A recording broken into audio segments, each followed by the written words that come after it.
What's up, guys? I'm here again, basically gonna go over some of the things with the car, and also I'm wearing one of the Pacific Northwest Volvo t-shirts.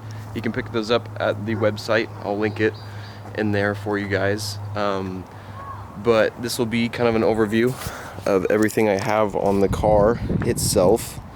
It'll also be going through things I like about the car or love about the car. As you can see, I have a bunch of pollen everywhere, but I have basically everything you can have except for a aftermarket turbo. I still have the stock one in there if you can see it, but still have the stock turbo, and then I still have the stock feeling, but I have everything else. Let's see if you can see that. I have a front mount intercooler. I have, as you can also see, the front lip, and then right over here I have the Advanti Racing wheels with Nitto tires, and here's my catch can setup. It's attached to the PCV system. Generally, like, you see some people running an open box. I'm personally doing it because you get a little bit more sound. I get more sound anyways because I'm running that little guy back there, the diverter valve. It's the IPD boostability kit. I'm not sponsored by IPD. I just use a lot of their parts because I am about 25 minutes away from IPD, so I can just go and pick anything else I want up. I painted the covers for a Swedish flag as a joke, and then I kind of just kept it like that because I like it better that way. I have all new 4C suspension. They probably have about 10,000 miles on them with IPD lowering springs. I wish the front sat at the same height because you can fit like 2 fingers in there. And the back sits lower, but oh well.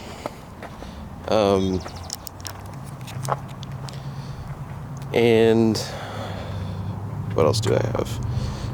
In here, I don't know if you can see it, but it's not actually windshield wiper fluid. It's methanol injection. I'll show you how I did that. I have a connector in here. It's unplugged at the moment, and then when this light lights up to green, then I'm injecting. I have the IPD gauge. It matches all the clusters, which I really like. I'm gonna try and get something right here to do like the triple gauge pod. It'll look a lot cooler. I have the brakes red. I don't know. Full exhaust system. Basically, complete straight pipe, cat back. What else? I have everything you can have, except for feeling and turbo. What else? I have the sport kit. Not every single car comes like that, but it's a super nice aftermarket upgrade that you can do with this car. So things I love about the car would be, obviously, you can get 300 horsepower out of a all-wheel drive system that is way cheaper than even just a WRX right here, or even an STI. So a same year STI in the Pacific Northwest is around 15K, and that's with probably over 100,000 miles. But an S60R, which I found this one for around $6,000. And when I originally bought it, it had around 89,000 miles on it. Another thing I love about this car would be this sport kit right here. Not every single car comes with it, but there's aftermarket options for it, or I should say, not necessarily aftermarket, but you can order it online. I know Viva Performance for sure has the side skirts, but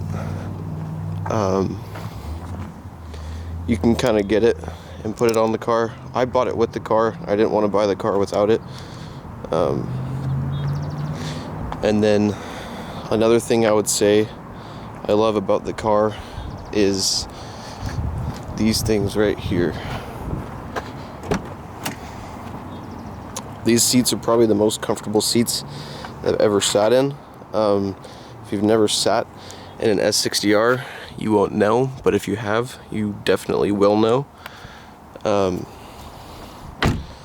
Another thing I like about this car is that it just looks awesome. Like, Volvo engineered the P2R pretty well, especially from the factory. It comes with brakes that you probably will never need to upgrade.